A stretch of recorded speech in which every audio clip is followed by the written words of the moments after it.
going on, everybody? And welcome back to this week's edition of the Pretenders or Contenders Coaches Show. I'm your host, Coach Devon Powell, head football coach at Laurel High School, also assistant basketball coach, joined by the one and only co-host, the hardest working man in podcast land, goes by the name of the Midnight Rider. What's happening, brother? What's going on, man? How you feeling? Hey, man, doing good, man, and glad to be back in action.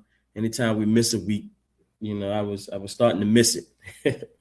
Yeah, it's funny because my week get thrown off because I should know my schedule by the way. I mean, Monday is this, Tuesday night flight, but I still always miss a day during the day and have to catch up and try to figure out which day of the week it is.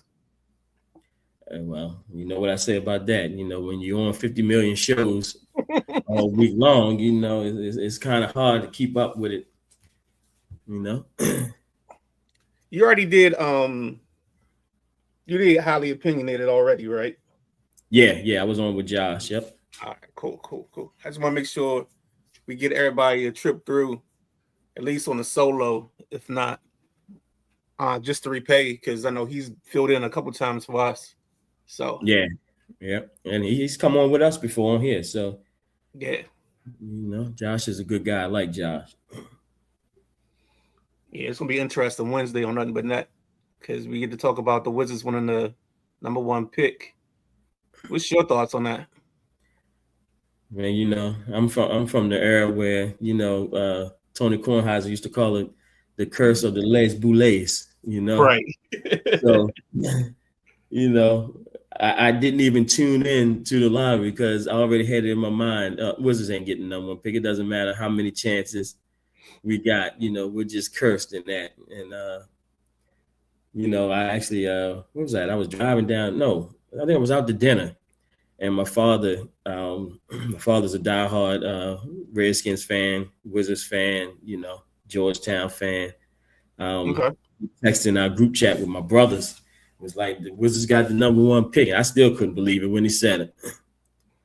So I think they're in a very good position with that number 1 pick because AJ is the best prospect, DeBonza, in the to me.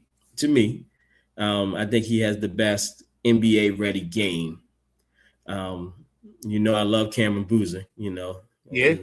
Love my Blue Devils, man, and I think he's going to be solid as well. But I think AJ is just he has a dynamic ability to score, and if you can score in the NBA, you create matchups all over the place.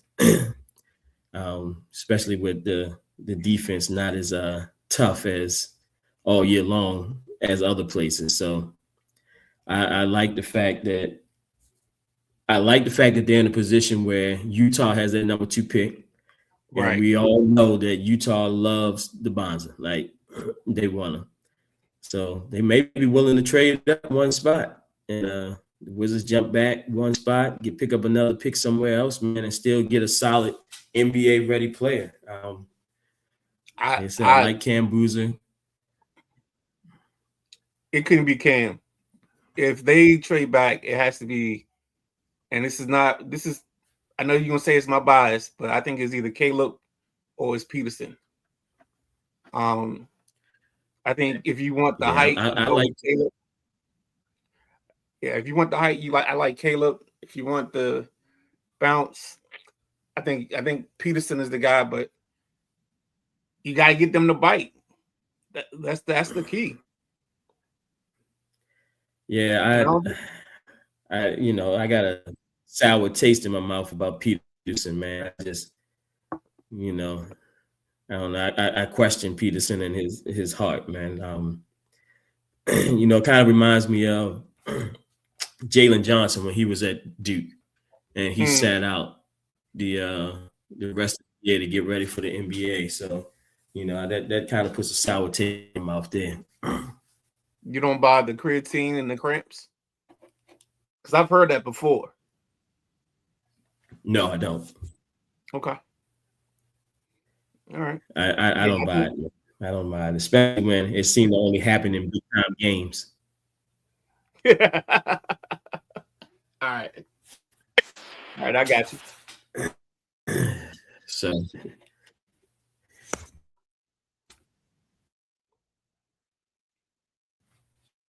Uh-oh. yeah. So what's your take? I just think I hope they just leave everything open. I'm gonna say it that way.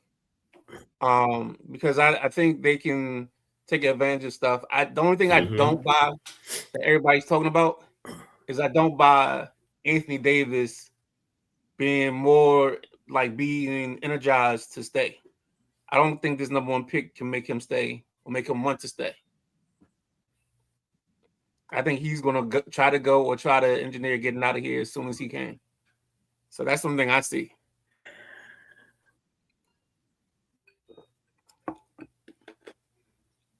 Why you gonna wait on a rookie? Yeah, I don't like Anthony Davis either. Yeah, I had my share of him. Yeah, I don't like Anthony Davis. Yeah. I question him too. Hey, coach, I'm having issues on my side. I'm gonna bounce out and try to bounce back in and smooth out because you're freezing up on me. So I'm gonna try to hop out and hop back in to the studio.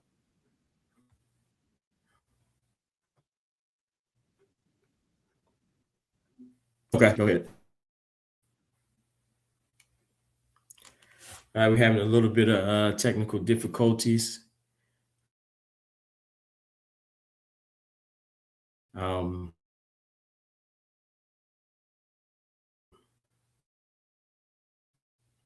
I come back in. Please forget getting the number one pick.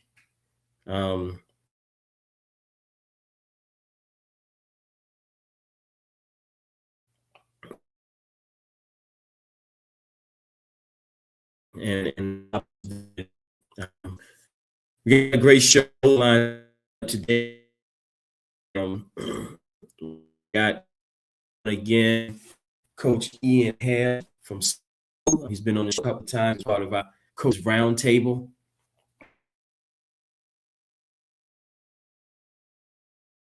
We got Coach Tanardo Sharps from me, who's going to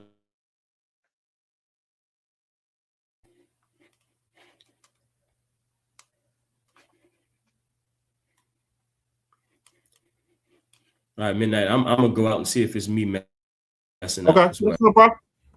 All right, so yeah, as Coach was saying, we got Coach Hill coming back for his third time. Coach, I see you in the section. Try to clear up this technical difficulty we having right now, and then we're gonna come to you here shortly. But we were just doing a little recap with some local news, giving you the information on the Washington Wizards, just bring you up to speed with everything that's been going on, them getting the number one pick, us just trying to chit chat a little bit about some of the current events as we going on. Real quick, Coach Mark is in the comment section. Coach Mark says, "Are you buying these trade back talks?" I think you got to buy everything. I think you got to take everything into consideration because you are in the catbird seat. And depending on what you like, if you like the Bonsa, then you stay and take them. If you like the opportunity you might get from maybe a possible move, take that possible move back maybe a spot or two, and prepare for the future. I mean, we just saw the OKC Thunder get another lottery pick. I forget where exactly that pick is, but they keep amassing talent at a fast rate. So I think as long as they keep doing that and amassing that talent, they've got opportunity to extend the life of this dynasty. We thought Golden State would do it, but the problem Golden State had was Golden State didn't maximize their early draft opportunities. They drafted Wiseman and Kuminga, and neither one of those young men were able to make an impact on the court and to help them extend this window. Now we look at Golden State as an old team, and they've passed their prime, and they're holding on the wing and a prayer. So let me see what we got here. I'm gonna try to bring Coach Powell back on, see if we got that working. What's up, Coach? Can you hear me? Yeah, can you hear me now? Hello. All right, let's move you over. There you go. All right, gotcha. I don't know what's going on with this daggone StreamYard. Yeah, it's been bugging the last 2 days, so let's just try to make it work as best we can. Right. All right, I think Coach is in the background. You want to go ahead and add him in there? Yeah, I'll add him. There we go. All right, there we go. All right, ladies and gentlemen, we got joining the show Coach Ian Hale, head football coach, Suitland High School. What's going on, man? Ain't nothing, man. Another day in paradise, trying to get this thing built the way it's supposed to be. You know how I go.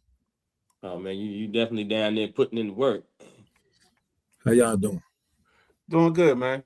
Yep, Keep telling y'all killing that gear game, man. That Suitland drip is tough, man. You know, it's oddly enough, man. One of my older coaches that used to coach with us back in the day, he's at the Mather now, my man, Ronnie Patterson. That was one of the first things he told me when I became a coach. He was like, you got to brand yourself and you got to always wear your brand. So when people see you out in the community, they tie your face into the brand and it's etched in their minds. So when that young kid gets older, you know, you're always a choice for them because they've been seeing this logo for, umpteen years of their lives. Oh, that's a good theory. I like that. Good stuff, man. Yeah, they definitely got the gear down there, man. That red and black be everywhere. Yeah, man. Yeah, as soon as I cut on Instagram, that's all I see. Yeah. So what's going on, Coach? We just trying to, restore the feeling. That's been my whole thing since I kind of took over is, not only just get my alma mater back where it needs to be, but, just get the county back where it needs to be. You know what I'm saying? Getting the excitement back in the county, get the parity back in the county, where, for a few years ago, it was just, all right, it was a foregone conclusion. You knew who was going to do everything. But we trying to get rid of all that. We're trying to make it exciting again and, make it something to look forward to.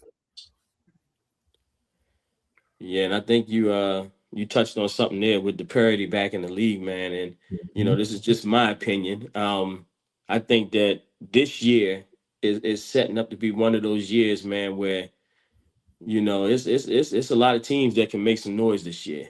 Yeah. You got you guys down there in Suitland, Oxon Hill got a lot of their team coming back from last year. Wise is wise. Potomac's going to be tough, man. So, a lot of things going down there at Flowers right now. But I think that it's going to be one of those years where we got some nice teams at the top of the county. I think Coach Grove and them will be all right. When you get 100-something kids, you always going to be all right. Right. So, but yeah, it's going to be exciting, man. Yeah, this question is for both of you guys because I want to get your opinions on this. When I listen to you guys talk, I always hear about a responsibility to the county. So is it because you played in the county and you know what this was that you have this great responsibility to try to get it back to what it used to be? Well, that's part of it. And, the coaching aspect as well. We're in recruiting season right now. So, a lot of us have college recruiters coming in and out the building. And, we all have eyes and we see, because a lot of people post their stuff, we see where some of the schools are going and where some of the schools are not going, know. So even when the recruiters come in my building, I ask them, like, first of all, like, how'd you hear about us? If it's not like somebody that repetitively comes to our building, how'd you hear about us? We'll put us on your radar. And I had one gentleman tell me, he said he grew up in this area and he just happened to be coaching and, he took over this area as a recruiter and he remembers all the battles that, Suitland had. And he doesn't understand why we aren't as heavily as recruited as we should be. And he even brought up the fact that, there's a lot of, I guess, the perspective now is, you go to the WCAC or you go to DC schools to go get the kids. And, it's this, I don't know, this narrative that the ballers ain't in PG anymore. And that's not the case. So, that's one of the things I'm taking on the man on the show, folks. Now we still them. And we put good quality kids in school. And, speaking for myself, I tell my parents that come to my school all the time, when one of our kids go to your school, we're usually kids who start early, one of your hardest workers and one of your tougher competitors on your team. And we kind of pride ourselves on that. But yeah, man, I take it very seriously that, I want to bring that feeling back to the county. Yeah, it's interesting that you said that. I actually had that conversation with a coach in the building last week. Um, he was in the area, and of course, like you said, I always ask him, like, where you going next? What school you just came from? And 9 times out of 10, they're telling us that they came from some private school. Yep. And they're about to go hit up another one. And I'm like, go check. When you got time, go check this school out. Go check that school out. They got a kid down there that can play. And it's like, and the coach wasn't from this area, so he didn't really know anything about the DMV. And he said the same thing. He was like, yeah, we always hear about the WCAC schools. We got to visit those schools when we come in the area. So, yep. And, no shade to nobody, but everybody ain't on the same level over there, but they all get the same shine somehow. It's 2 flagships kind of carrying the whole conference, and everybody's kind of benefit from it. So I'm thinking we just kind of put better product out there, and hopefully we get this thing turned around and people start coming to our areas and getting our kids. What's up? Go ahead, Coach. So talking about the kids, let's talk about your squad, man. You're losing your captain, Saquon. You're losing him, man. And we had Saquon on the show, and he's just a straight dog, man. And he's one of those kids that it's tough to replace. Yep. But you got some other kids down there that are dogs too, man. So speak about what you got coming back this year. We, like you said, we losing some guys, but we've always been a young team, and I don't know if it's by design or just by circumstance that we've always keeping 9th and 10th graders on the varsity, and we kind of promote that as young guys coming in. If you can ball, like, I'm not one of those, it's about the seniority. I'm not one of those coaches. I'm not even gonna lie to you. Like, if you can ball and you can physically handle it and you're mature enough, get to the varsity as quickly as you can. Like, we don't even call our JV a JV. We call it our developmental squad. And we look at it kind of like the practice squad in the NFL. Like, at any moment you could be called up to the varsity. So I'm charging my developmental squad coaches with, getting those guys prepared, making sure they're technique ready, all that type of stuff, making sure their bodies are prepared. So when those guys come up to varsity, that's really how you get recruited and put on the map. Like, these young guys come in and they come in with the notion, I just want to play with my friends on the JV and all that, have fun. That sound cool, but like, JV games don't go into the papers. Like, they don't, nobody's, like, the recruiters ain't coming looking at you for your JV film. So we try to get guys and we try to reserve our JVs for straight 9th graders as much as we can. So those early developed 9th graders and those early developed 10th graders, now those guys are going into their senior year.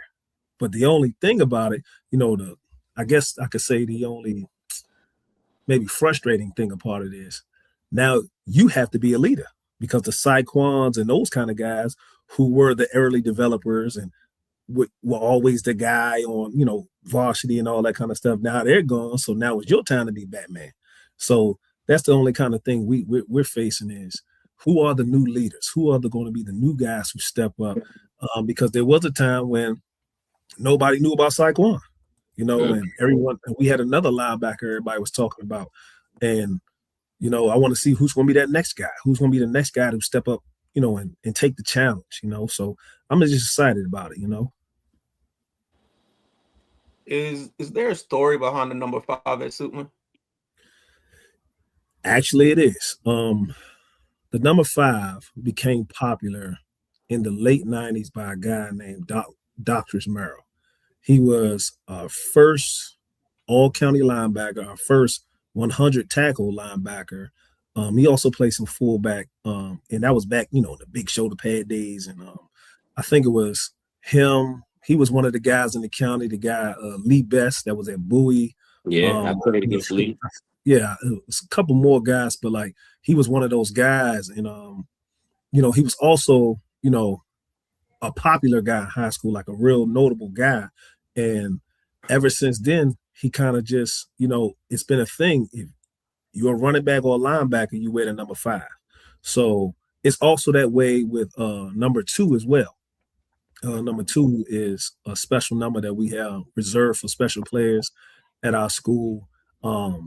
But I ain't gonna lie to you, any single digit, you better beat somebody or don't come holler. Right. Like I'm letting you know off the break. I tell my coaches, don't give out no single digits before you talk to me. None of that stuff, because the worst thing is you got some dude looking sweet on the sideline holding your water. Like, man, who was that guy with number 1 on? Man, he ain't never getting in the game. But right. Yeah, so yeah, we take them numbers seriously, and number 5 is definitely one of them. Got you. Since you brought his name up, don't you guys have the ceremony this year where Doc's going into like the Ring of Honor or something? Actually, like that? We did that for homecoming. That was one of the things. They had already started the Hall of Fame, Suitland Football Hall of Fame process a long time ago, but I guess they didn't keep up the mantle or keep it going. So when I took over, that was one of the first things I thought about was, how do I get my alumni back engaged into the program? How do I get them coming back to games? Because, like I know, you get the alumni coming back, get alumni money coming back as well. So I want to get them back involved in the community and say, how can I help? So one of the things I said was, well, I want to celebrate these guys. You know what I'm saying? I wasn't a big IG guy when I first took over. And, like I said, my young coaches, got in my ear, coach, you got to get on that Instagram. You got to be like, man, I ain't trying to take all the pictures. That ain't even where we come from. But nah, coach, this the wave, this what the kids like, da. So once we got it started, the first project I took upon was I wanted to recognize the legends. So I started this little series called the Suitland High School Legends. So I was digging up information and trying to find little snippets here and there and little paper clippings and all that, trying to just write about different guys and highlight different guys. Well, that took a lot of work. So I ain't gonna lie, that kind of fell off, but I'm still on it, but it kind of fell off. But our next project was I got with some of the older alumni and I said, look, let's come up with a Hall of Fame committee of guys from every era as far back as we could think of. So I think we going as far as back as 1995 on up. So I got guys pretty much it's about a collection of maybe 12, 13 guys from almost every era. So that way the voting can kind of be complete. And we use the same voting system as, Heisman does with the point system. Guys nominate guys every year. After we nominate, then we do another vote for finalists. Then we do another vote and cut it down to 3 because I actually fund everything myself. So I buy the jackets, the varsity jackets, the plaques that they get, all that kind of stuff. So we narrowed it down to 3 guys and we present them at homecoming and have people present and kind of tell their story to the homecoming crowd. So the newer generation can kind of know where all this stuff came from and, all the people that put in work before them. And that way you can kind of keep your traditions and stuff going. Gotcha. So you spoke about the ceremony and stuff at halftime, man. So talk about, the transition that's going on down in Suitland, man. You just got the new building opened up. And have they started working on the field yet? Or is that? As a matter of fact, I just spoke to one of the construction guys today. That was one of the first things I did. I got cool with the construction team, man. So they be kind of letting me know what's going on. And they started on the, I think he said the concession stand, like the I guess the framework of what's going to be the concessions, because they got to dig under. Because it's from what they was telling me, it's going to kind of be similar to how Dunbar and Coolidge is, where it's kind of like a bowl underground, and you'll have facilities under the ground, but also you'll have your press box and everything at the top, and it's supposed to be kind of overlooking Pennsylvania Avenue. So it'll be like kind of in that corner, and then we'll have fields surrounding the new building. So they're doing the field now, and that should be completed in 27. And then they're going to do the VPA Center, which should be completed in 28. Gotcha. Yep. So how does the new field affect your scheduling for the season? Well, for this season, we getting it out the mud over there in the old Forestville, and we just, that's our home field, and we used to it. We never had turf before anyway, so it ain't like it's what do we do now? They can't miss what they never had. So we're excited for the new things, but I still kind of do appreciate that grit and having to do it, the rough way, the hard way, and kids having to work through it. So, Yeah, I know. I went to a game there, one of your games, and the field at Forestville is a lot better than a few years ago when they were doing our field at Law. So I was coaching the JV at that time, and we had to have all our JV games at Forestville. So 9:30 game, we getting up and leaving from Law to get down to Forestville to have our JV games. That was a pain in the ass that year, but it was a swamp back then. So it's glad now that it's cool. It'll be fine, but you know how it is. Like, it'll be fine if folks stay off the field. So I had to do my part in locking it up myself. And at first I was trying to get everybody on board, but then I was just like, man, forget that. I'm getting my own chains, my own locks, lock this thing up. Had the time I'd be having my coaches seeded, all kind of stuff. We watering it. We doing with everything we can to try to keep it up to par so that our kids can have a good surface to play on. Mm-hmm. So talk about your the young guy, your quarterback you got coming back this year. Oh man, super excited. Anthony Boyd, he's going into his junior year. He's been starting for us since 9th grade. And he's getting to that point where he's figuring it out, where now he's starting to understand all the answers to the tests. Because what I try to charge my coaches with is, hey man, just put the system around him and then teach him the rules of the system. All right, keep make it repetitive, over and over and over again. Don't try to do too much. Just keep it simple and let him learn, and just build him up from there. And I kind of looked at it like the situation that Wise had when they had that kid that wound up going to Army. I think he went to Army. I forget his name. And he was a shorter quarterback. But by the time he was a senior, man, he knew that system in and out. And it was nothing you could really do. He had all the answers. And he, whatever you did, he just did the opposite. You do this, he do that. So that's kind of what we have in store for him, where he's kind of figure it out. Him, the tight end, and the big receiver we have, number one, they all came in together. So I'm excited for that group, man. He got weapons all around him, and I'm just excited for his maturation and him coming into his own. He got an offer from Delaware State already, so I just want him to build upon this and just keep going and doing the right thing. So, like I said, man, I'm super excited for that dude. He a good kid, man. Do what he's supposed to do in the classroom. Don't give me no problems. I ain't got to be chasing around, making sure he ain't doing nothing crazy. He's always studying, always about the game. So, yeah, man, I'm super excited for that kid. All right. Got a question in the comments. Coach Mark from Laurel says, Coach Hale, what's one thing PG County can do to make high school football better? Man, one of the main things, now I don't think it's going to happen, but I'm just saying what they can do. One of the main things they can do is get middle school football going. The same way they have in the city. We need middle school football. A lot of the problems I'm seeing just as a coach, when kids come into your program, they don't even know football. Like, I don't know what's going on at the boys club level. Some boys clubs are better than others, but you talking about you're teaching from scratch. Yep, every From single scratch. time. I mean, Yep. like from scratch. And I don't have no problem with that, but some of these guys, not only are you teaching from scratch, then they're physically unprepared because they're smaller. Like it's a lot. It's just a lot. So that's one of the main things that could probably help is if, we started middle school football. So now people can literally have feeder programs. And that'll take away some of the foolishness that's been going around here too. If I had my feeder programs, this school has its feeder programs and so on and so forth. Now we don't have a whole bunch of people jumping ship and jumping different places and all that. Everybody kind of knows what they're doing.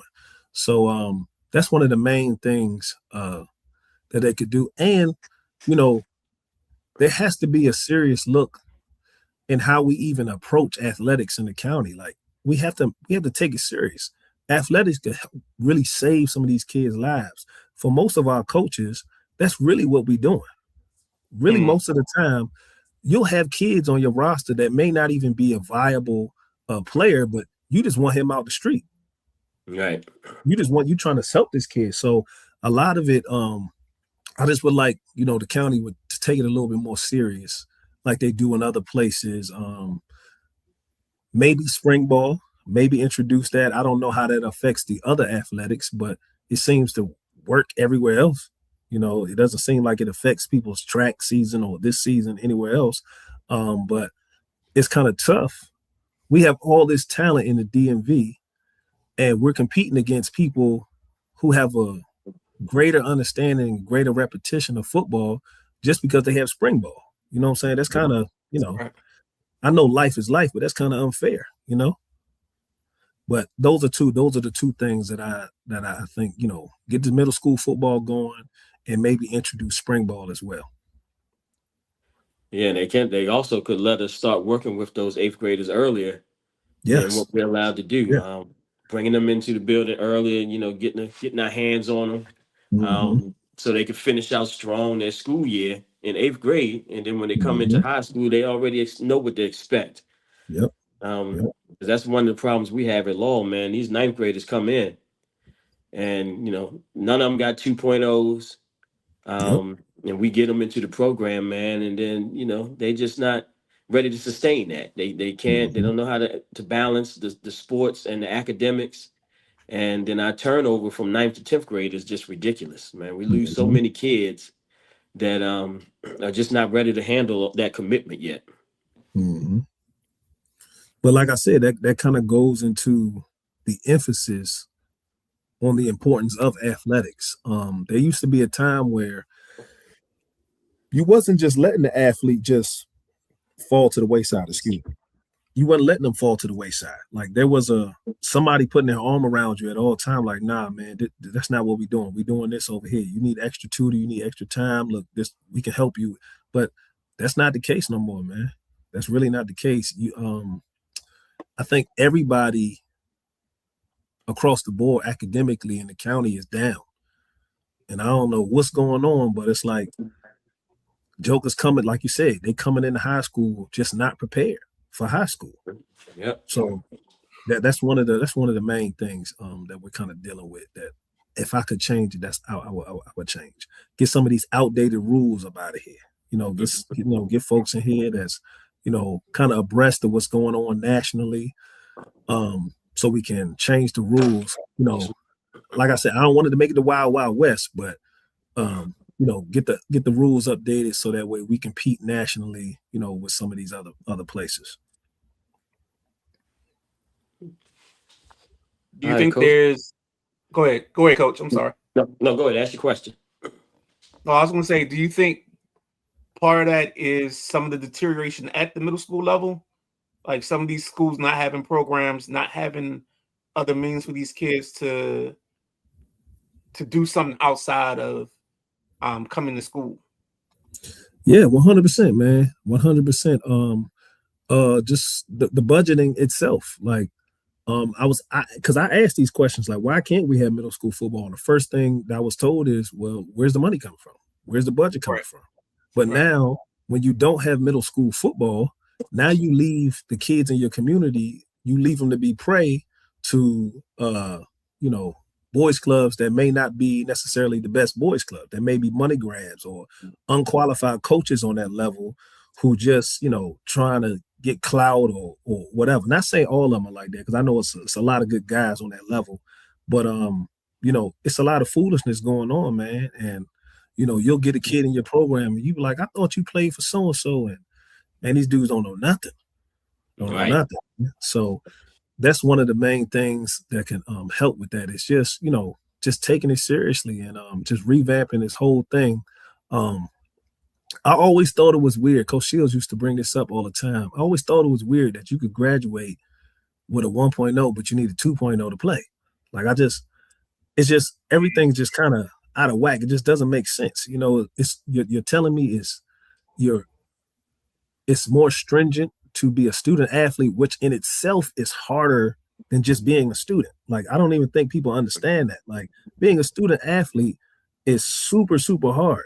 So you're telling me I have greater responsibility than someone who just regularly graduating? That's just kind of crazy to me. That's just crazy. Yep, I agree with you. I agree. And then on top of that, to add to that, we have to play people in other counties and other places that don't have the same rules as us. Like a few years ago, like I brought up that we had to play Mervo. That, from what I'm told, you don't need a 2.0. You don't. Yep, you don't. They don't. So like, how was that even fair? But you know, the game is the game. You know, play how you play it. Yep. All right, Coach. So before we let you go, man, you know, what's something you want to tell the people to look out for Suitland football this year? Hey man, young group coming of age. You know, we're going to be we got a lot of guys that's going to be at the showcase that's coming up. Also, look out for one of our seniors, Saquon Oath, is playing in the Big 33. That's coming up as well. And just, you know, just be on the lookout. Good things to come, man. Good things to come. All right, man. Well, you know, don't be too good because you kicked my ass last year. Don't kick my ass again this year. Okay. No, y'all got that receiver, man. We paying attention to y'all. We know what's going on over there. Look, don't pay attention too Killing much. folks, right? Yeah. Don't pay attention too much. We ain't got nothing going on up north. I appreciate y'all, man.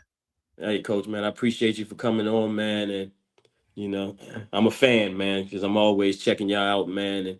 And you know, part of football, coaching football is stealing ideas, man. So I love the stuff y'all doing down there, man. And, you know, can't wait to see the new field, new stadium when y'all Yes, get sir. it. Yes, sir. I know y'all going to do it right down there because, you know, back in the day, man, when I used to go down there and play at Suitland, man, you know, that was tough, boy.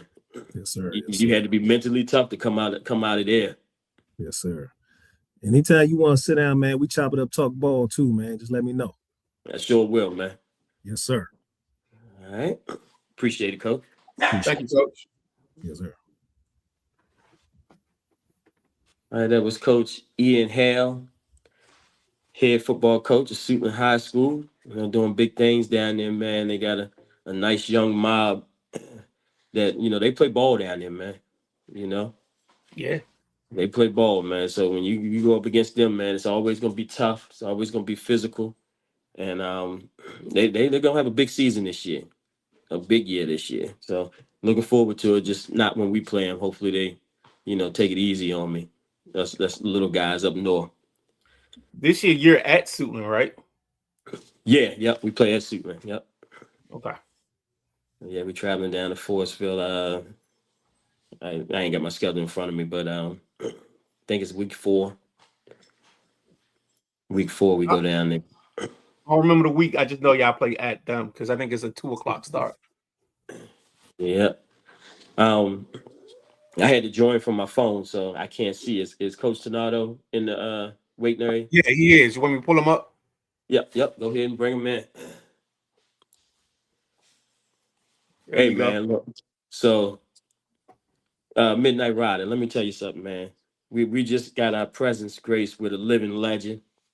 You know, one of Anne Arundel County's royalties. You know, he's one of the guys that, hey man, I love this guy, man. Just a good guy, great football coach, great mentor in the community, man. And and I can brag a little bit, man. In my senior year, I beat him head to head my senior year, so I can brag a little bit about him. But ladies and gentlemen, we're joined by Coach Tanardo Sharp, head football coach at Meade High School, former Temple Owl, and like I said, Anne Arundel County royalty, man. What's going on, Coach? What's going on, Coach? Man, I appreciate you. Know it's always a pleasure to chop it up with you, man. So it's an honor to be on here today. I appreciate it. But you just had to slide that in there that y'all beat us, huh? Yeah, I just got to remind. Every time, I just got to remind you. You did your thing that game, but we came up with the victory. So Yeah, y'all did. Y'all did. It was a hard fought game, but y'all pulled it out. right, right.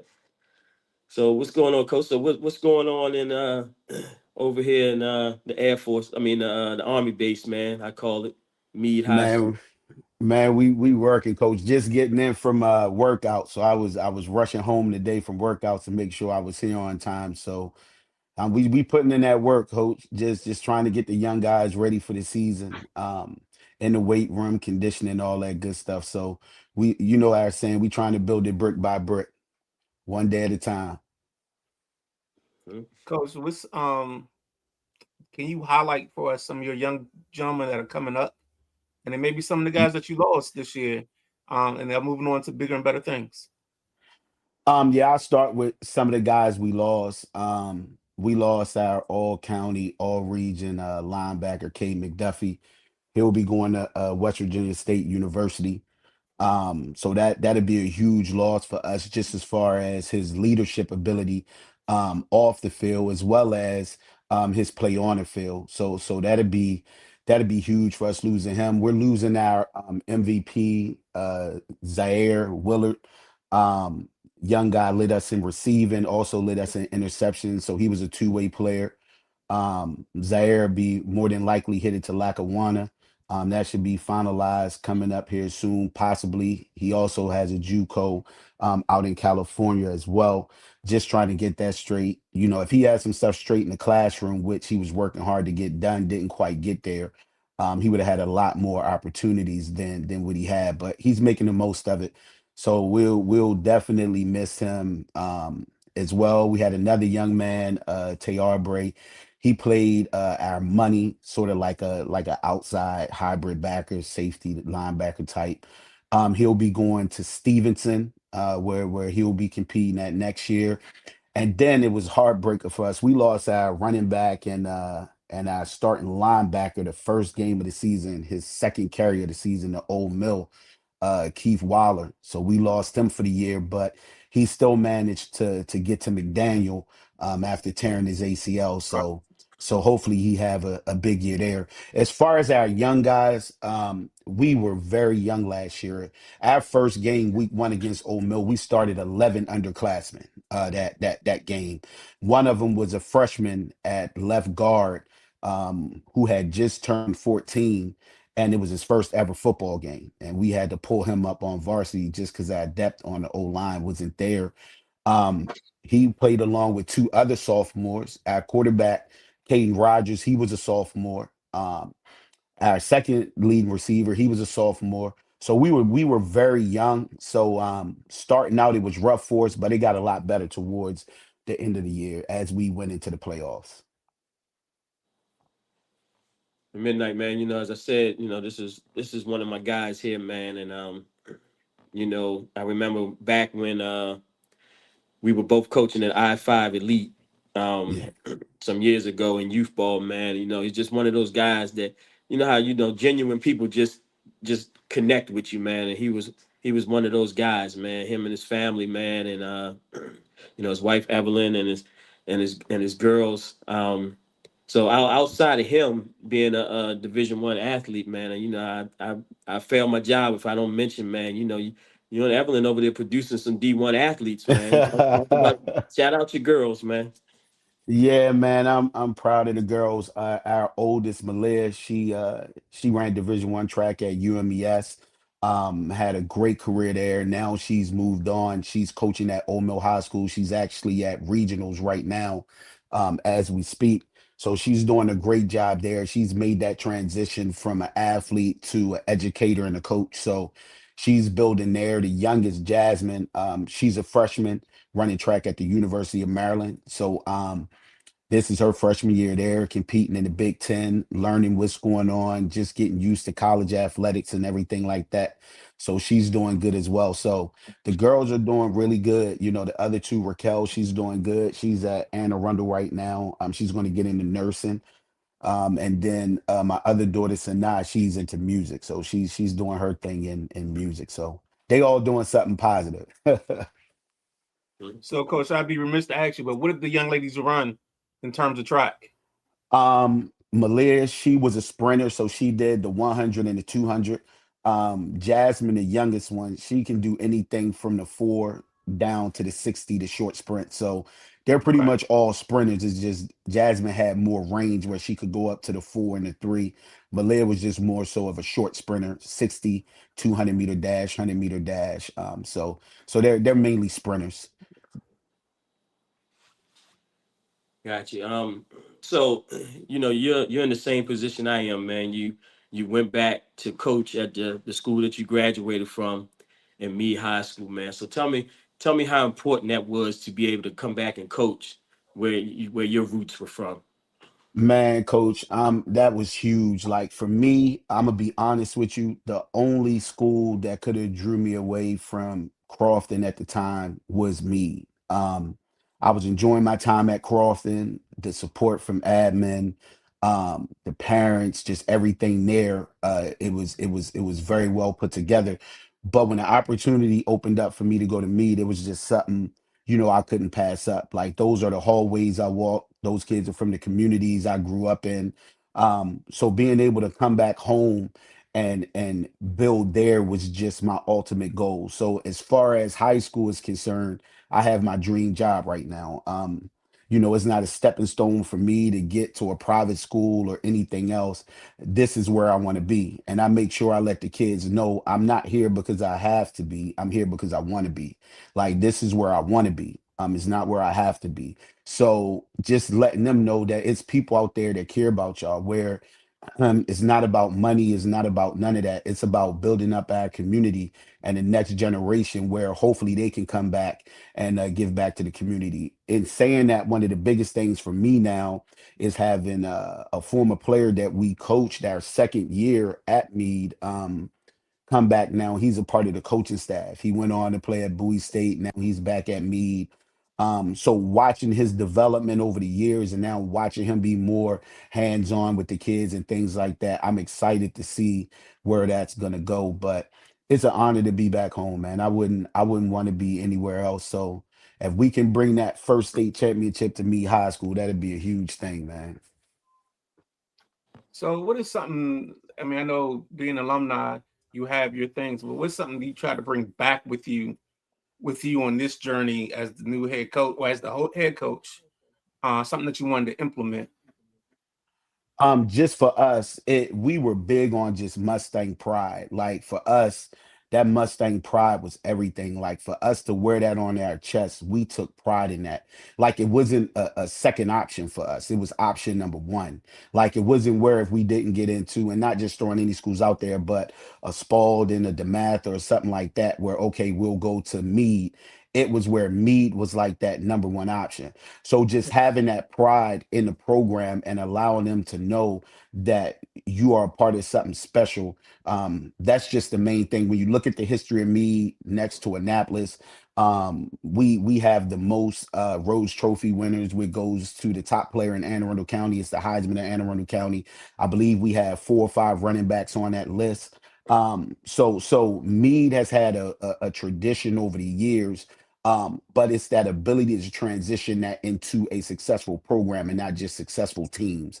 Like successful teams come and go, successful programs stay consistent throughout the years. So we've had some successful teams where you would be good for a couple years, then you'll be down, but just allowing them to have that pride to just be um hold their head up about who we are and what we do. So that's the main thing, just bringing back that Mustang pride, being proud to be at Meade. It ain't something that you feel like, okay, I'm at Meade, but I'm looking for something else. It's I'm proud to be here and this is where I want to be.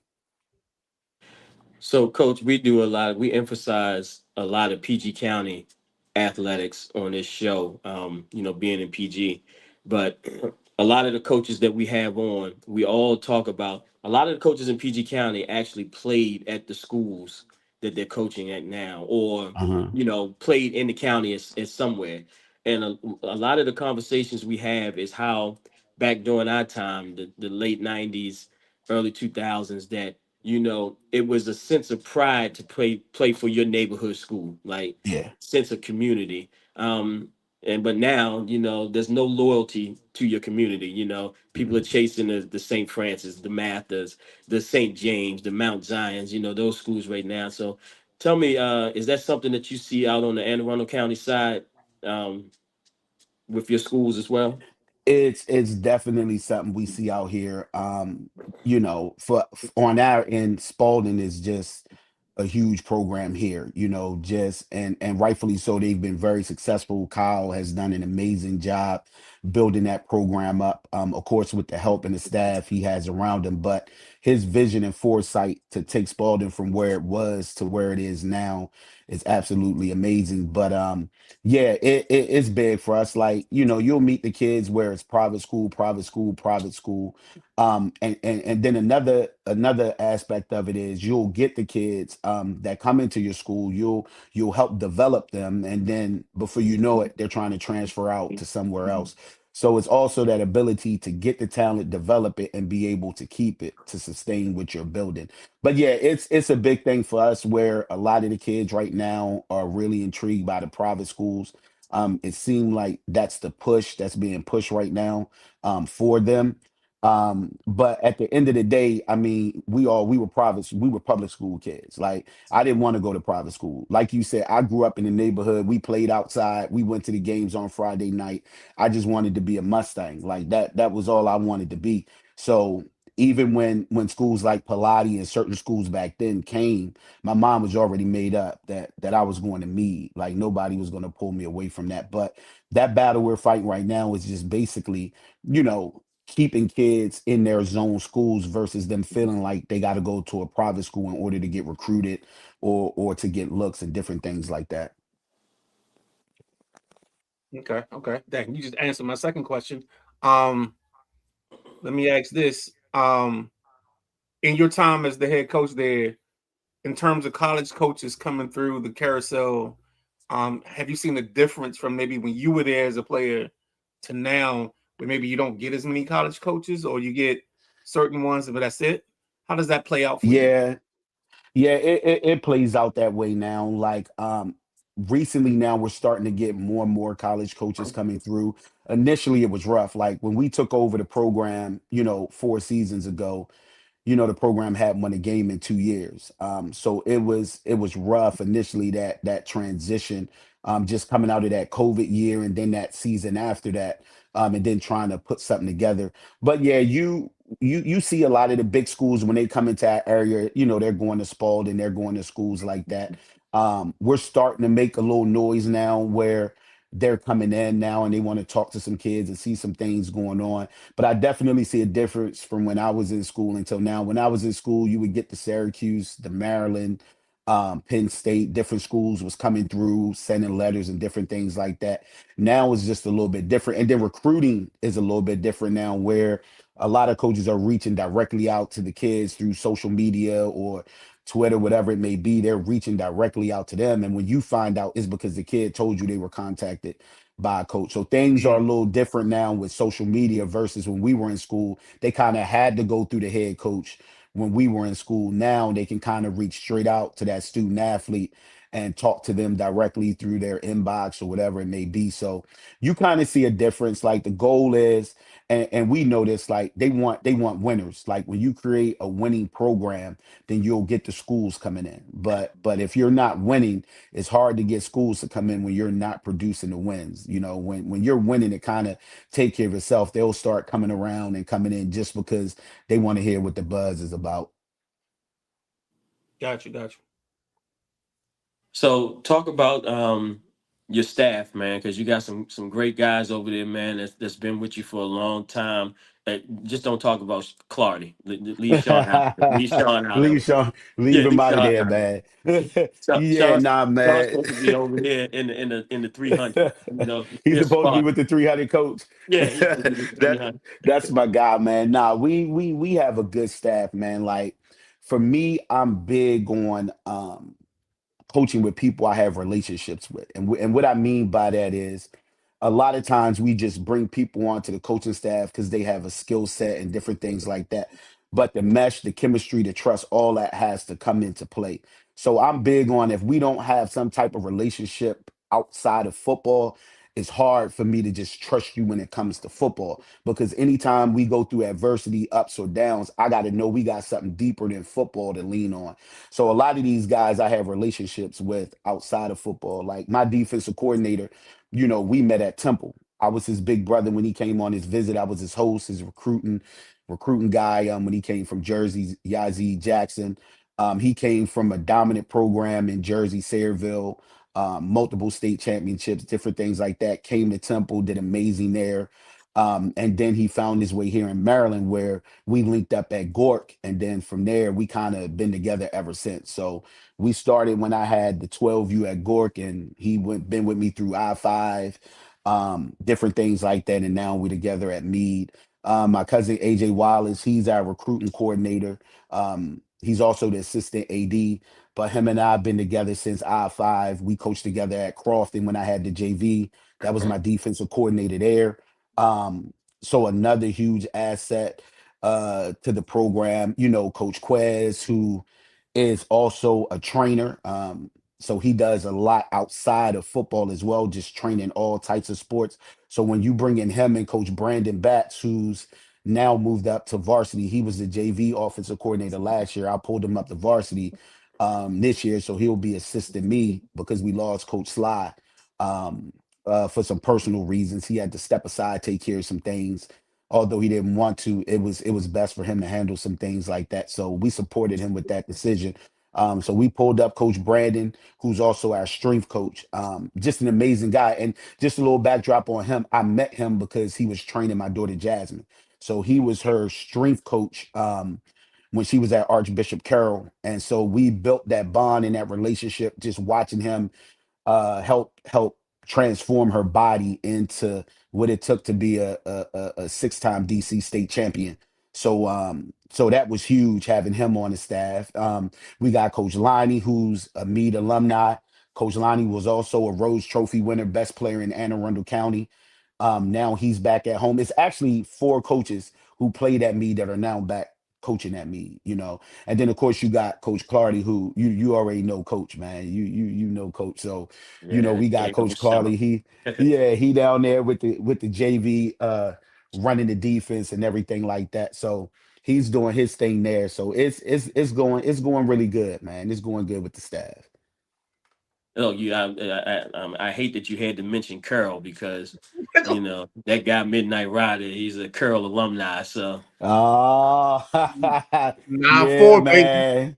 Yeah, Yeah. man. Yeah, I'm not gonna lie, man. Curl was great times, man. Great times. My second to youngest, she actually graduated from Curl, and Jasmine was at Curl for her first 3 years. Then she transferred to IMG her senior year. So it was cool, man. I'm gonna always be a lion, man. I always See? got that lion pride, man. See? Coach, I tell you all the time, coach. you part of the 300 now. You ain't got no line blood. No, you can't Got that get spark. that line pride out the system. You just my dog. That's the only difference. You just my dog. Hey, hey, coach, I can't lie, man. Yeah, you can't get that lion pride out of there, man. That's a whole nother thing. So we definitely enjoyed that time at Archbishop Carroll, man. I'm sorry to hear Phil ain't on the staff this year, man. You know, that's my guy, man. Phil and his family, great people, great people. So Yeah, man. Great. It hurt me, man. He didn't want to, but he got a new job and he'll be having to bounce from state to state and different things like that. And I tell the coaches, man, at the end of the day, your first responsibility is your family. Like we exactly. love coaching and we love impacting the lives of the kids, but your first ministry is home. So you got to make sure home is taken care of first before you can do anything else. So when he got this opportunity, he had to jump on it and take it. He couldn't pass it up. Yep, yep. Coach, what's something as a coach that like you decide that you for your kids you have to live by? Like this is something that this is what makes you a Meade Mustang. What's something in that bag or in that thought process? Man, coach, I tell the kids, each and every day, our philosophy is win the day, right? Right. And when I tell them win the day, what that means is, and I tell them if we go 3-0 every day, we'll be successful on the field, but more importantly, we'll be successful human beings. So I tell them, you got to win in the classroom, all right? You got to win in the community, and then you got to win on the field. When you put those three things together, you can have a successful life. So I tell them at the end of the day, football is a tool, right? That we have in our toolbox. But at the end of the day, we won't play football all our lives. So we use football as a tool to build character, to build integrity, um, to build that personality that can handle the peaks and the valleys. So just getting them to understand the importance of win the day. Just take it one day at a time. Live where your feet are. Wherever your feet are, you live that moment. Like a lot of times we can't enjoy moments because we're already looking at tomorrow, right? Right. So we don't know how to enjoy the fruit of today because we're already preparing for tomorrow. Like live where your feet are. Like right now we're here. Like make the most of this moment, right? And then when you learn to win the moment, we're gonna be good to go, man. So that's like the main thing for them. Just dominate the here and now, and we're gonna be okay. Cool, cool. I So like that. I'd be remiss if I don't bring up, man, your ministry. Midnight Rider coach is also a pastor, and his dad is a pastor of his own church. So, you Mhm. know, first of all, shout out your church and your ministry, and then talk about the values that your father instilled in you as a young man, especially religious wise, that turned over into your desire to coach and mentor young men. Oh yeah, absolutely. My dad's the lead pastor at Jesus Lives Ministry Fellowship in Glen Burnie, Maryland. I'm the assistant pastor there with him. And it's a blessing. Like at the end of the day, I was fortunate to grow up in a household where, I had a dad that led us by example. Like he wasn't somebody saying one thing and doing something else. And it wasn't enough just for him to make sure his household was straight. He was a father to the community, which is why he gets so much respect now. When you look at the church and you look at some of the deacons and some of the people in leadership position, those are people he mentored when they were teenagers or in grade school. Just teaching them the finer things in life. If he was taking us to a baseball game, he was going to take the whole community to the baseball game. If he was taking us to go ride the go-kart, the whole court was going to ride the go-kart. So I watched that growing up, and it taught me the value of esteeming others higher than myself. So I learned at an early age that it's not enough for me to just make a positive impact in my personal family life, but those are the people who are my extended family is important for me to play that same role in their life. So just having a dad who was big in the word, his faith carried me through. Like I tell you this real quick. Coming out of Meade, initially I was supposed to go to Syracuse. I didn't get the SAT score coming out. During that time, they used to prop 48 Yep. student athletes. They had already had a kid that they were prop 48. And so that door kind of closed on me at that point in time because I didn't get through the clearinghouse. I had a really good GPA. I just didn't have the SAT score.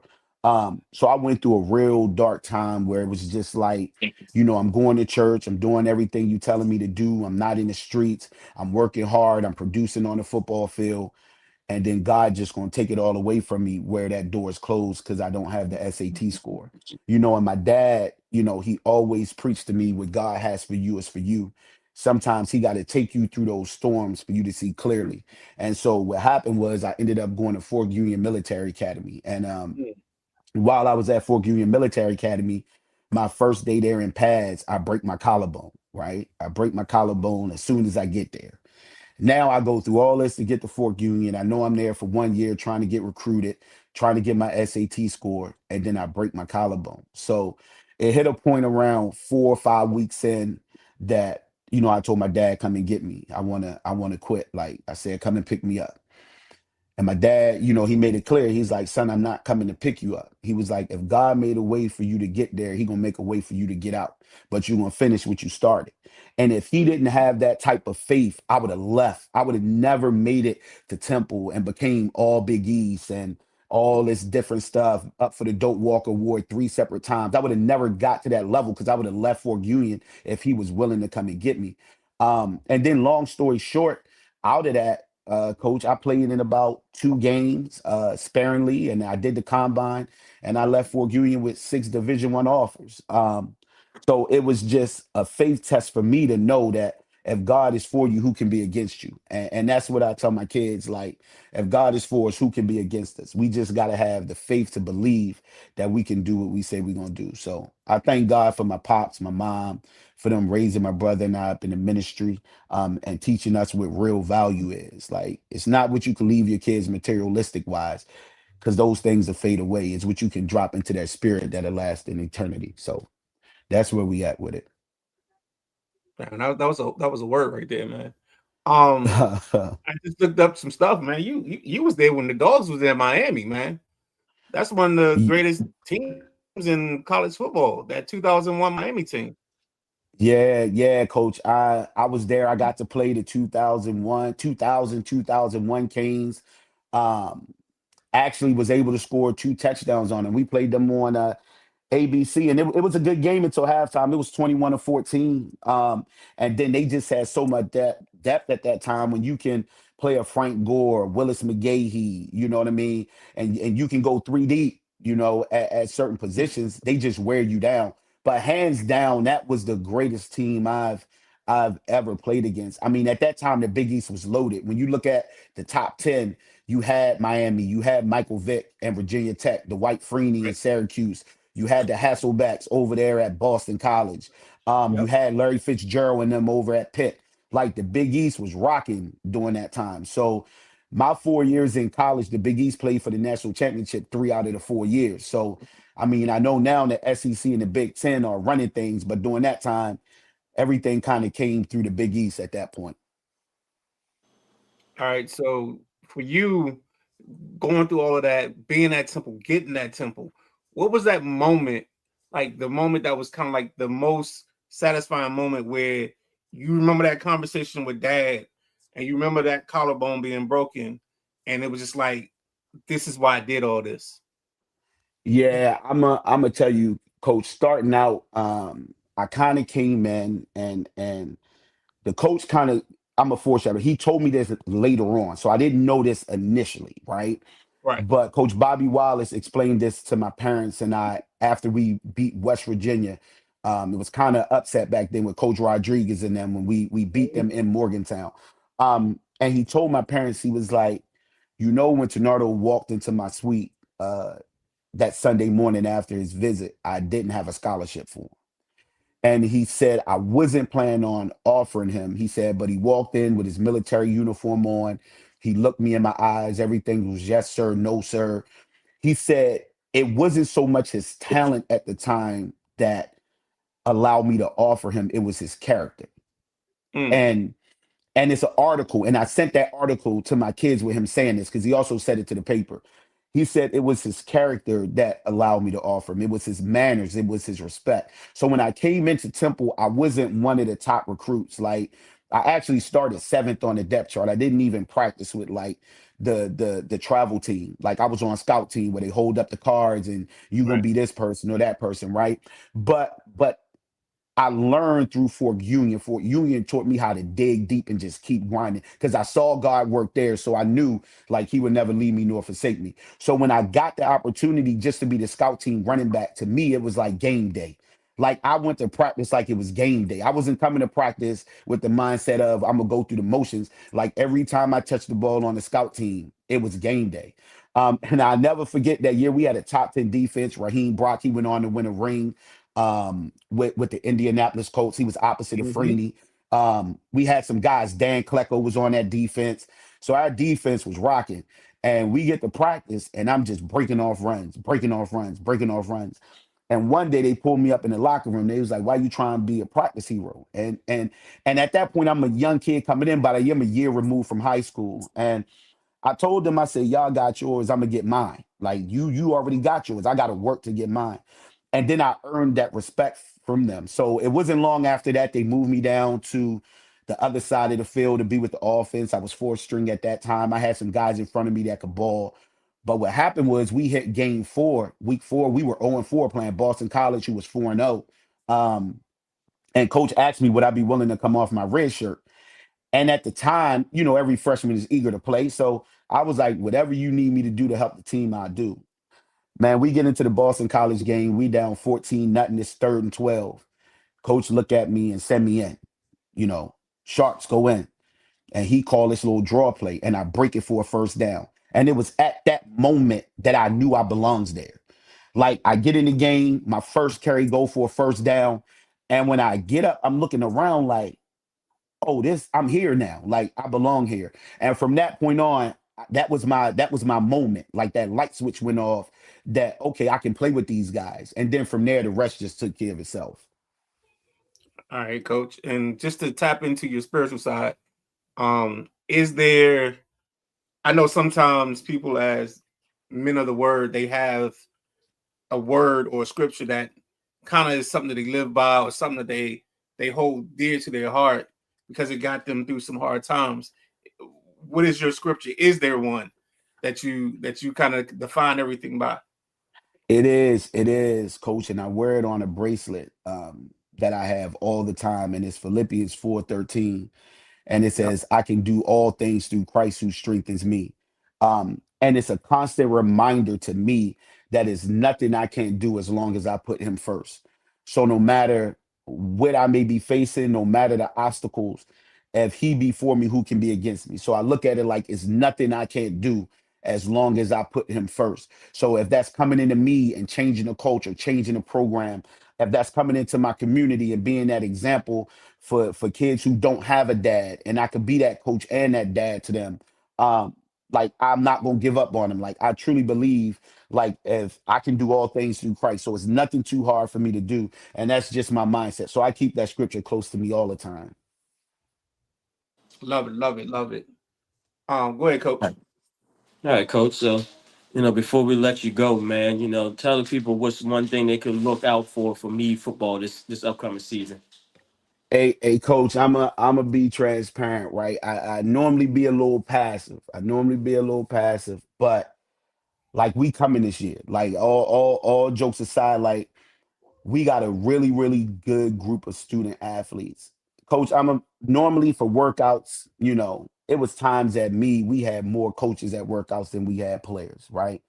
When we first got there, and we was talking about this today, my coach looked at me, he's like, man, remember we would show up to workouts with 12 coaches and we have 8 players. And I said, I do. I said, I remember that grind because we learned early when we build a standard, either you gonna rise to the standard or you gonna fall by the wayside. Like those are your two options. So now, coach, you come to a workout, man, it might be 35 to 45 kids there right now, putting in that work, like trying to get bigger, faster, stronger, just trying to be successful this year. So when we come out this year, we're gonna be scrappy, coach. We're gonna fight, man. We're gonna fight. We're gonna give you everything we have. We're a little mature now as a team. Our guys got a little more experience, our quarterback, a little more experience. Last year he was a sophomore. He had an amazing year, almost made all county. He finished the year with 1,660 yards, 17 touchdowns. You know, Caden had an amazing year for us. The young man has developed a lot. He's come a long way. He's still got a ways to go, but he's come a long way. Our running back, Jaden Rumley, another one he made 4A East All Region. He's a junior. He'll be coming back for his senior year. He's finishing up with track now. Another kid almost put down 1,000 yards. I'm looking for him to have a big season. His goal is to break my all-time school rushing record, and my goal is to hand him the football when he do it. So, like, I want him to break it. Like, I made it clear to him, I want you to break it. Like, I'm gonna do all I can to put you in position to break it. So we got a nice young team that'll be very well balanced on offense. We'll be strong on defense. Coach, the biggest thing for us this year is we got bigs, man. We never had bigs like this. Like, I'm gonna be honest with you.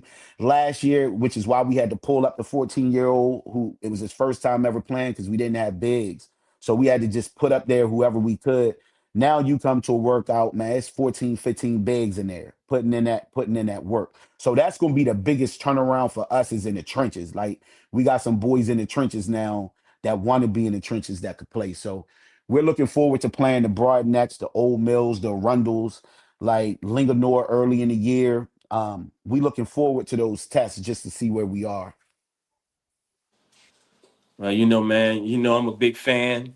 I'm actually gonna get to check you out a little bit more this year because we actually got 3 Saturday games. So Okay. you know that clears up my Friday. And you know, I live right down the street from the school now, so Yeah. you know, makes it easy, man. But Coach, I appreciate you, man, for coming on. You know, I tried to get you on a couple of months ago, but you know, you're a busy Yeah. man. So, you know, look, it ain't too many guys outside of PG County that I wanted to have on the show, man, and you definitely was one of them.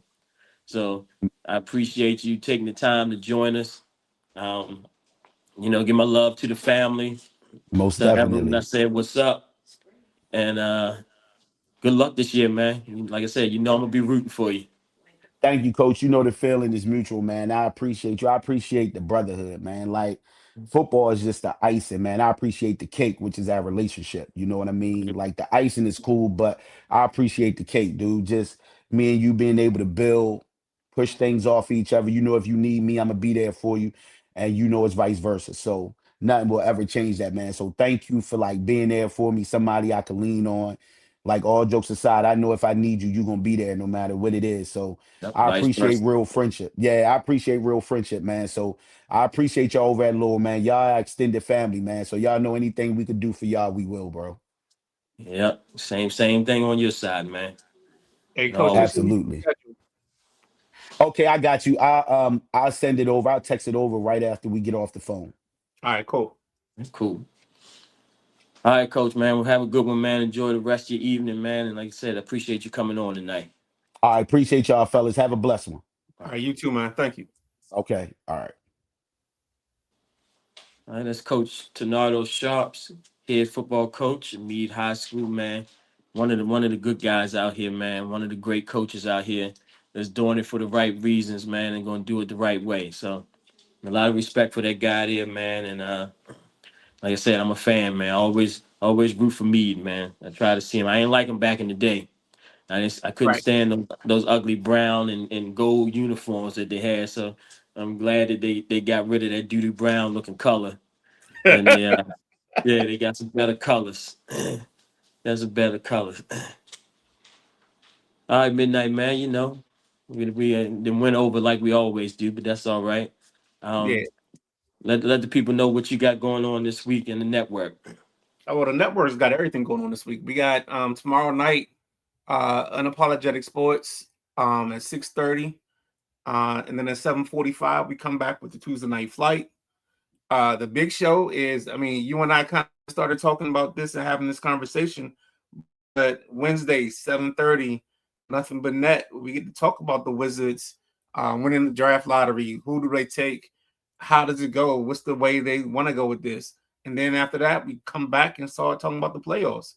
We had 2 sweeps, or I'm not going to say 2 sweeps yet because LA ain't lost yet, but it looks like it's going to be 2 sweeps. And then we're going to have 2 game 7s coming out of this round of the playoffs. So we're going to talk about that a little bit. Thursday night, we got a Thursday night flight. where we talk about a little bit of everything, me and the big guy KG. And then after that, we come into Saturday night with the WrestleManiacs, the mothership, the flagship. The reason why we even have this network, the Sideline Junkies Podcast Network.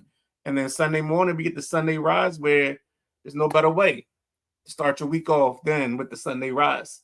And that's pretty much it. And then we lead into, I know Drive Time comes on Mondays at 5, and then we come back to you at 7 p.m. So I want to see this collaboration that you and Maddie about to do. I was just about to mention that. I was just about to plug that in. Yeah, me and Matty Ice from the Drive Time. We're working on something special, man, where we're gonna kind of do like another round table idea. Except where we're gonna bring in some coaches on one side and some referees on one side, man. And it's gonna be, Matty came up with the idea. Got to give him the credit. And he reached out, man. I was like, yeah, let's make it happen. So TBD, it's coming, and we'll let you guys know when that is coming through. So yeah, that's gonna be a big time show then. Who's this? Hold on. Yeah, go ahead. You. Coach was good. This Josh Dunton from Relentless Energy. Tell me about the football coach in the DMV. I'm a Baltimore guy, so I know things different. To be honest, Coach, is not really that different from the DMV in Baltimore, man. You know, people always say DC is different than Baltimore, but when it comes to the athletics, man, I mean, it's the same thing, man. The culture is the same, Baltimore they like Coach Hale said earlier, Baltimore guys get it out the mud, man. They tough, they physical. Um, and so it's not that much of a difference, man. I don't really get into when it comes to sports. I really don't see a difference between Baltimore and DC, that area. So I think the culture is pretty much the same. Appreciate that question. Yeah. And then my man Coach Book says, "Hey, don't get put out that podcast arguing with referees."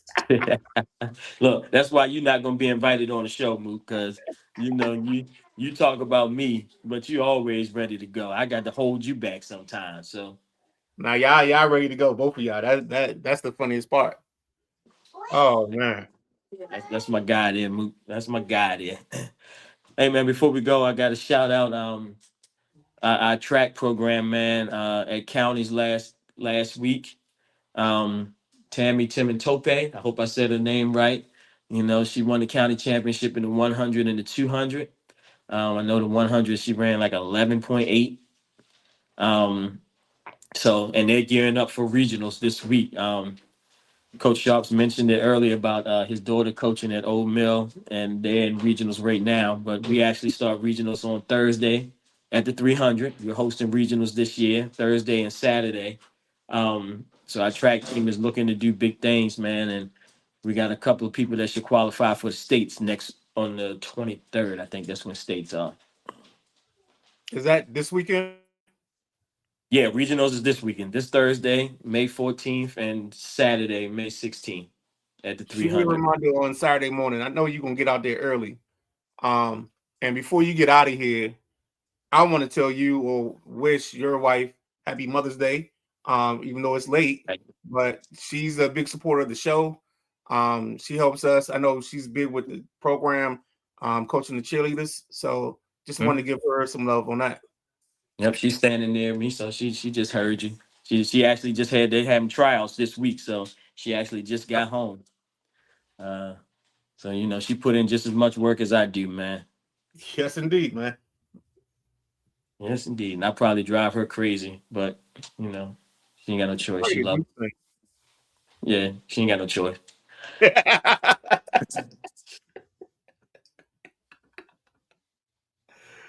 All right, man. So we're gonna go ahead and get out of here, man. And you got to close this out. Like I said, I had to join from my phone. No, you good, man. So like I said, every Monday, 7 p.m., you want your dose of high school football, high school basketball, high school track, anything involving the kids, especially PG County, but we make it open to a little bit of everybody. We just had the coach from Meade here today.